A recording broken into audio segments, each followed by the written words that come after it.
राज्यात सध्या सत्तामेव जयते सुरू आहे अशी टीका उद्धव ठाकरे यांनी केलेली आहे. लोकशाही मराठीला दिलेल्या विशेष मुलाखतीत उद्धव ठाकरे यांनी हे वक्तव्य केलंय.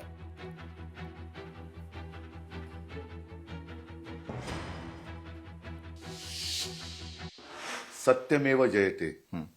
आता सत्तामेव जयते असं करण्याचा हा भाजपचा केविलवाणा प्रयत्न आहे किंवा क्रूर प्रयत्न आहे. एका बाजूला केविलवाणा, कारण त्यांना त्यांच्यात ताकद नाही म्हणून, आणि सत्ता त्यांनी मिळवलेली आहे मतचोरी करून किंवा ईव्हीएमच्या माध्यमातून म्हणा, त्या सत्तेचा गैरवापर करून सत्ता मिळवण्याचा त्यांचा प्रयत्न आहे.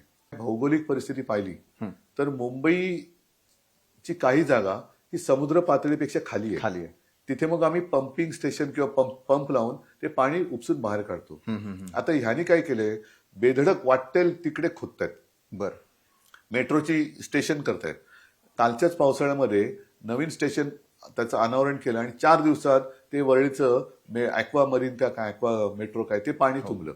म्हणजे अक्षरशः भिंतीतून धबधबे आले. हा यांचा बोगस आणि पोकळ भ्रष्टाचाराचा विकास आहे. महाराष्ट्र नेपाळच्या दिशेनं नको जायला. मुंबई शहर प्रदूषित झालेलं आहे, अमित ठाकरे म्हणतायत. लोकशाही मराठीच्या या मुलाखतीत अमित ठाकरे यांनी या संदर्भात चिंता व्यक्त केली आहे. असं सरकार अपेक्षित हे मी नाही सांगू शकणार, पण माझी एवढीच इच्छा आहे कुठेतरी नेपाळच्या दिशेने नको जायला. कारण ज्या प्रकारे गोष्टी चालू आहेत, आपण AQI असेल, आपण पोल्युशनला अशा प्रकारे मला वाटतं इग्नोर करतोय की जणू काय नाहीच होत आहे. जेनझी जे तुम्ही बोललात, जेनझीना चांगली मैदानं नाही मिळाली पाहिजेत, मिळायला हवी, चांगली रस्ते नाही मिळायला पाहिजेत. मग आता आपण, मला वाटतं की आपलं शहराची एक कपॅसिटी असते, आपण ती कपॅसिटी ओलांडली आहे. कुठेतरी ही जे बाहेरनं लोंढे येतात ते थांबायला पाहिजे. हे आपण केलं नाही पाहिजे का? भैया जोशींनी आधी भाषावादाची आग लावली. आमच्यात भाषिक वाद लावण्यात येतोय. उद्धव ठाकरेंची लोकशाहीच्या विशेष मुलाखतीत ही टीका आहे. कोण एक भैया जोशी नावाचा माणूस आहे, कोण आहे काय करतं ते तर वेळेला मला माहिती नाही, पण ते त्यांनी येऊन पहिली आग लावली. म्हणजे आम्ही एकत्र राहतोत ना, आपत्तीमध्ये सुद्धा आम्ही एक दुसऱ्याला साथ देतोत ना. रेल्वे अपघात हो, अतिरेक्यांचा हल्ला हो, काही झाली, पूर आला तरी शिवसैनिक बाळासाहेबांचा हा स्वतःच्या जीवाची पर्वा न करता तिकडे धावून जातो आणि जातपात धर्म न पाहता त्याला मदत करतो. मग तुम्ही आमच्यात भाषिक वाद का लावताय? ही काडी का लावलीत तुम्ही? हिंदीची सक्ती का तुम्ही करताय? आमच्या मराठी भाषेवर आणि धर्मावर आलात तर आम्ही रस्त्यावर उतरणारच.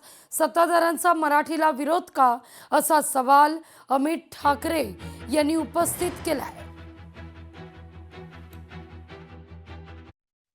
तुम्ही आमच्या भाषेवर आलात तर आम्ही तुम्हाला मराठी म्हणून तुमच्या रस्त्यावर उतरणारच, आणि धर्मावर आलात तर हिंदू म्हणून उतरणारच. There are no two ways about it. Like डिबेटच होऊ नाही शकत. आम्ही रस्त्यावर उतरणार म्हणजे उतरणार.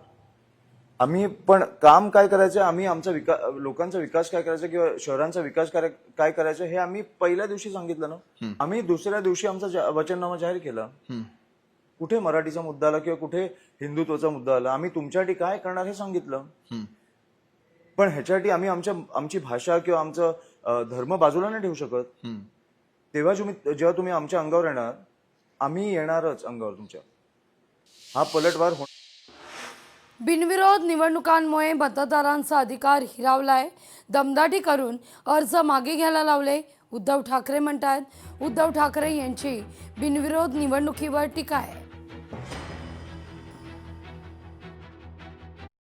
बिनविरोध निवडणूक ही निवडणूकच होऊ शकत नाही. तिथे तुम्ही मतदारांचा अधिकार हिरावून घेतलेला आहे.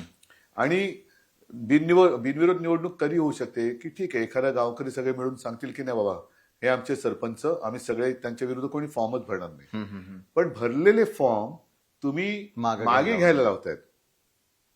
दमदाटी केली जाते. संविधान म्हणते मतदान करा. हे कोणाला म्हणते संविधान? कोण त्याचं ऐकतंय? जिथे बिनविरोध तुम्ही करून घेताय धाकदपटची आणि लालूच दाखवून, तिकडे संविधानाचं कोण ऐकणार आहे, कसं ऐकणार आहे? विकासाच्या नावाने आपल्याला विनाशाकडे नेलं जाते. बरं. विकास विकास आता जी काय होर्डिंग लागले ती विकासकाची गती आहे आणि विनाशाची गती आहे. उमेदवारांना विकत घ्यायला पैसा येतो कुठून? महापालिकेच्या ठेवींचा वापर उमेदवारांना विकत घ्यायला केला जातो असा आरोप अमित ठाकरे यांनी सत्ताधाऱ्यांवर केलाय. आता तुमच्याकडे 5-5 कोटी देऊन जेव्हा उमेदवार विकत घेतले जातात, हे पैसे येतात कुठून? एक ठेवी असते महानगरपालिकेची जी 92,000 कोटीची होती. 92,000 कोटी मला वाटतं आपण एक रूम मध्ये लोकांना दाखवले पाहिजे की किती असतात. तेव्हा लोकांना कळेल. ती ठेवी त्यांनी काढली आणि ती ते वाटतायत. सर, तुम्ही अशी कधी निवडणूक बघितली आहे का की एवढे कोटी देऊन उमेदवारी अर्ज मागे घेत आहेत? 70 ठिकाणी मला वाटतं बिनविरोध लोक निवडून येत आहेत. त्यांचे सत्ताधाऱ्यांचे, आमचे कोणच नाही. आमच्या विरोधात कोणीच फॉर्म मागे घेतले नाही. नवा पॅटर्न आहे महाराष्ट्रातला. नवा पॅटर्न नको. आपल्याला नको. तुम्ही मतदारांचा हक्क हिरावून घेताय. हा नवा पॅटर्न नको. लोकशाही मराठी ऐका, पहा, जागरूक रहा.